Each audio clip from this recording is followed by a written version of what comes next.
چرا کریستیانو رونالدو از باشگاه رئال مادرید جدا شد؟ رونالدو که داشت با تیم رئال مادرید همینطور میترکوند و 3 بار پشت سرم قهرمان لیگ قهرمانان اروپا شده بود. بعد چرا ناگهانی از این باشگاه جدا شد؟ سلام، خوش اومدی به کانال فوتبال 3x3 و تو این ویدیو قرار در مورد دلایل جدایی کریستیانو رونالدو باهاتون صحبت کنیم. کریستیانو رونالدو به گفته خودش جداییش هیچ ربطی به استعفای زیدودین زیدان نداشته و تنها دلیل جداییش فیورنتینو پرز بوده. رونالدو میگه حس میکردم که در میان سران باشگاه به خصوص پرز دیگر مقبولیت سابق را ندارم. دیگر از نگاه آنها بازیکن مهم و ارزشمند سابق نبودم. در 4 یا 5 سال ابتدای حضورم در رئال برای پرز شماره 1 و بیجانشین بودم، ولی سپس دیدگاهش نسبت به من تغییر کرد.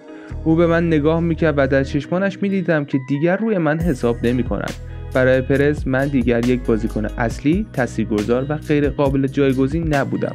نگاه او به من صرفاً تجاری بود و تمجیدهایی که از من میکرد نیز قلباً و صادقانه نبود. این مسابقه رونالدو زمانی انجام داد که 5 ماه از ترانسفر شدنش به یوونتوس گذشته بود.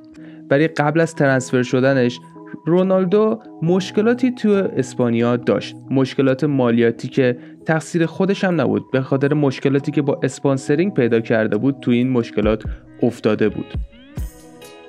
برای همین رونالدو از سران باشگاه رئال مادرید توقع داشت که بهش کمک کنن، همونطور که سران باشگاه بارسلونا به لیونل مسی کمک کردن که مشکلات مالیاتیشو رفع کنه. ولی فیورنتینو پرز بهش گفت مشکل شخصیته و ما نمیتونیم آنچنان دخالت کنیم.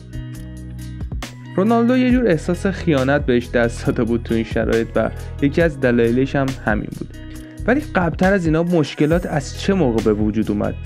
مشکلات فیورنتینو پرز و کریستیانو رونالدو زمانی که رونالدو میخواست قراردادش از 21 میلیون به 30 میلیون یورو افزایش پیدا کنه که بتونه همسط لیونل مسی دستمزد بگیره، ولی فیورنتینو پرز قبول نکرد چون معتقد بود ژانویه قرارداد تمدید کردن یه چیز اضافیه و باید آخرای فصل این کار انجام بشه و این شروع مشکلات پرز و کریستیانو رونالدو بود. امیدوارم دیدن این ویدیو لذت برده بوده باشید. اگه این ویدیو خوشتون اومد دکمه لایک و فشار بدید و اگه دکمه سابسکرایبم فشار بدید که خیلی ممنون میشم. هر پیشنهاد و انتقادی دارید لطفاً توی بخش کامنت ها به ما بگید.